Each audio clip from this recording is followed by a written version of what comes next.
हाँ, तो स्टूडेंट्स हम सब देखने जा रहे हैं क्या कि यहाँ तो खैर आप थोड़ा हम ये दे रहे हैं कि अभी इंडिया की स्थिति बदतर क्यों है, यहाँ इसका इकोनॉमिकल कंडीशन क्यों बदतर हो रही है। सो इस पर हम थोड़ा सा ध्यान देने जा रहे हैं।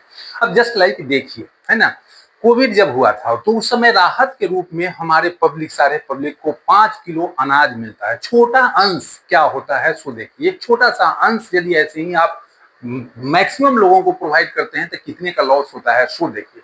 अब जस्ट लाइक देखिए, 5 केजी चावल, पूरे 5 केजी चावल या गेहूं, 5 केजी चावल या गेहूं, राइस या गेहूं, ये हमें, है ना, कितने लोगों को दिया जाता है तो देखिए 8 पॉइंट है ना 81.3 करोड़, 81.3 करोड़ व्यक्ति को दिया गया है ना, 81.3 करोड़ व्यक्ति को दिया गया। तो सीधा इसका कैलकुलेशन हो गया।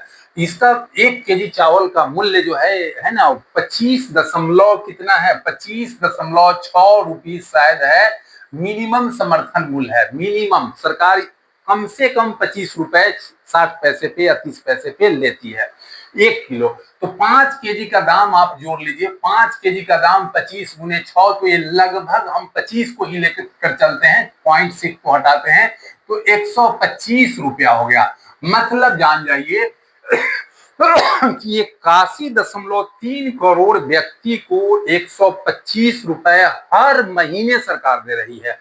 तो हर महीने अब 181.3 गुने 125 करेंगे तो ये कितना हो जाएगा, लगभग 80 हो जाएगा। तब तो कितना हो जाएगा, 10 हो गया। मतलब लगभग ग्रेटर देन ये क्या हो जाएगा, 10,000 करोड़, 10,000, 10K करोड़, 10,000 करोड़ से यह क्या हो जाएगा बताइए, ज्यादा हो जाएगा, है ना, 10,000 करोड़ से ज्यादा हो जाएगा। ओके, तो ये 10,000 करोड़ से ज्यादा लगभग 11,000 करोड़ या 12,000 करोड़ के आसपास भारत सरकार पूरे हर महीने ऐसे ही बांट रही है ना, बांट रही है। अब सोचिए 10,000 करोड़ से ज्यादा ऐसे ही हर महीने बांटा जा रहा है। और सबसे बुरी बात यह समझ लीजिए कि 10,000 करोड़ की ही बात नहीं है, हमारे ग्रामीण क्षेत्र में चाहे है ना रहने वाले लोग जो है मेहनत करके कमाते थे और अपना रोजी रोटी अपना जीवन यापन करते थे। तो ये जब 5 केजी चावल जब मिल जाता है या गेहूं, तो मेहनत करना अपना बंद कर दिए, है ना। आप खेत में फसल उगाना ये सब के लिए जो है लेबर मजदूरी वगैरह मजदूरी करना बंद कर दिए, क्योंकि सोचते हैं कि हमारे, है ना, हमें तो गवर्नमेंट की तरफ से पैसा खाने के लिए मिल ही जा रहा है। तो उन्होंने जब बंद किया, जिसका नतीजा हुआ कि वे निकम्मा हो गए, मतलब काम उनके पास नहीं रहा, बिना मुफ्त में खाने की आदत लग गई। तो अब समझ लिया जाए कि मुफ्त में खाने की आदत लग गई तो हमारे जो ग्रामीण क्षेत्र में फसल योग्य जो भूमि है उसमें लोग फसल उपजाना बंद कर दिया। वहां महंगा रेट में लेबर मिलता है, बहुत इतना महंगा मिलता है कि बहुत सारे लोग बंद कर दिए कि नहीं हम क्यों उगाएंगे, क्योंकि हमको उसमें दिक्कत हो रही है। तो हमारा हमारा भारत जो है कृषि प्रधान देश है ना। तो भारत जब कृषि प्रधान देश है और कृषि करना ही लोग बहुत सारे लोग बंद कर दिया। हम लोग गाँव में जाते हैं, हम लोग की भी जमीन है, तो हम देखते हैं कि उसमें कृषि बहुत, है ना, कभी होता है कभी नहीं होता है, क्योंकि है ना लेबर मिल ही नहीं पाते हैं। तो पहले जो है खेती होती थी, आज के डेट में खेती में भी कमी आ गई। और जो भी मेहनत करने वाले लोग थे, अब वो मेहनत करने वाले लोग क्या करना शुरू कर दिए कि आराम से बैठ कर खाना शुरू कर दिए। तो एक तो सबसे बड़ी बात हो गई कि गवर्नमेंट को 10,000 करोड़ सिर्फ 5 केजी चावल से जैसे ही खत्म हो रहा है। और जान जाइए, है ना, बिहार का पूरा सैलरी जो है, जो सैलरी जो जाता है, सैलरी मद में जाता है लगभग 9,000 करोड़।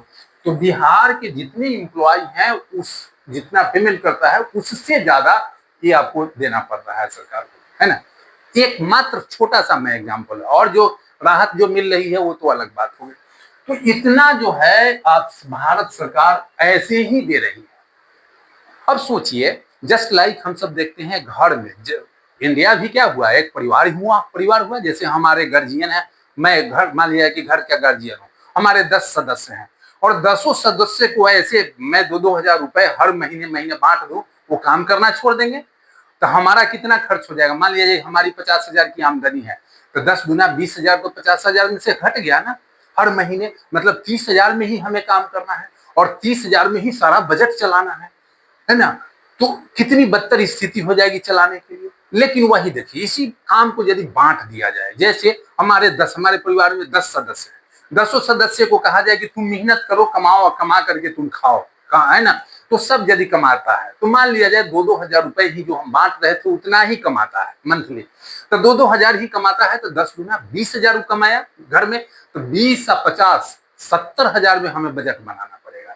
तो देखिए कितना फायदा होता है। तो वही स्थिति है, पूरा सरकार जो है, भारत सरकार इस तरह से बांटते चली गई, फिर इलेक्शन में बांटना शुरू कर दी और सब है ना, बहुत सारी हर जगह बांटना शुरू कर दी, मुफ्त में बिजली बिल मुफ्त कर दी, है ना। तो देखिए कितनी बदतर स्थितियां होती है। अब जस्ट लाइक एक और एग्जाम्पल हम ले लेते हैं, बिहार को लिया जाए। बिहार में देखोगे क्या कि बिहार में देखोगे तुम कि 125 यूनिट हर व्यक्ति को बिजली माफ की हो रही है, 125 यूनिट। तो 125 यूनिट जो है, 125 यूनिट का दाम कितना हुआ सो देख लिए, लगभग 7 से 8 रुपए होता है। तो 7 से 8 रुपए हुआ, तो 8 गुना 10 मतलब 1,000 रुपया हर आदमी को दिया जा रहा है महीने महीने, है ना, 1,000 रुपए हर महीना। और बिहार में लगभग कंज्यूमर कितने हैं बताइए, लगभग आपके कंज्यूमर जो हैं 2.2 करोड़ है। 2.2 करोड़ आपका क्या है बताइए, लगभग बिजली के कंज्यूमर है। तो 2.2 इंटू 1,000 यदि कर देते हैं तो यह कितना हो जाएगा, 2,200 करोड़। ये 2,200 करोड़ रुपए जो है, 2,200 करोड़ रुपए जो है हर महीने बिहार सरकार दे रही है, मुफ्त में बांट रही है। तो 2,200 करोड़ रुपए जब बांट रही है तो समझ लिया जाए, और 12,000 करोड़ रुपया ये सरकार ली है, लोन ली है, तो समझ लिया जाए इस तरह से यदि आप मुफ्त में बांटते जाइएगा तब तो आप कंगाल बन ही जाइएगा ना, बताइए ना। है पैसा तो पेड़ पर नहीं उगता है ना, पैसा तो पेड़ पर नहीं उगता है ना, पैसा मेहनत से आता है ना, मेहनत करना चाहिए। जो भी जितनी मेहनत जो करता है उतना ही पैसा कमा सकता है। ऐसे ही मुफ्त में बांट दीजिएगा तब तो एक है ना, भारत सरकार और केंद्र है ना, बिहार सरकार जो है कमजोर हो जाएगी पैसा के आर्थिक रूप में, और दूसरा हुआ कि हमारे लोग जो है निकम्मे भी हो जाएंगे, है ना। और वही यदि बट जाता है चारों तरफ तो है ना, मेहनत करके लोग अपना कमा लेते हैं और हमारा देश भी स्ट्रांग होगा। लेकिन यहाँ तो वोट बैंक की स्थिति है, अपना वोट लेने के लिए मुफ्त में बांटते जा रहे हैं। ठीक है, तो ये इस पे तो सोचना चाहिए भारत सरकार और बिहार सरकार। ओके।